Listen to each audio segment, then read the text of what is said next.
Pálmi, þið voru að leiða hérna svona eiginlega lungan úr leiknum í kvöld. Hvað er hægt að segja að þið hafið sprungið á limminu eða?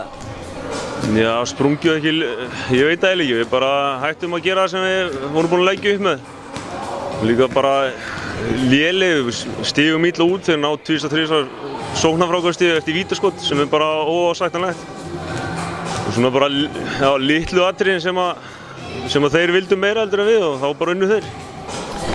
Svona framvindamála hérna í kvöld, hún verður þannig að úr verður hörkuleikur og hérna í lokin gerist svo nokkuð umdeilt atvik. Ykkur finnst þið bera skaðaðan hlut frá borði því að þið vildu fá þarna óíþróttamannslega villu á lokasprettinum. Töldu þannig ekki sveifla olnboga?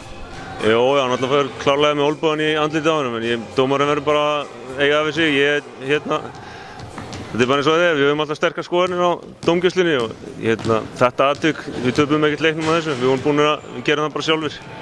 Þannig að bursið frá því hvað skoðum við höfum á dómgæslunni, þá töpum við leiknum sjálfir. Farið fanta vel á staði hérna í kvöld, en er kannski við þess að búast að lið séu risjótt svona í októbermánuði? Já, þetta er búið að vera svona frekar þunglamalegt og svona hálf skrítið undirbúningstímabil hjá okkur. Við erum búin að vera að smala fólki úr þreksalnum til að ná 5 á 5. En það eru allir að koma saman núna, það er allir heilir þegar mótið er að byrja og við hefum alveg helling inni og eigum eftir að bæta okkur alveg helling, þannig að ég er ekkert að fara neitt á límingunum eftir þennan leik.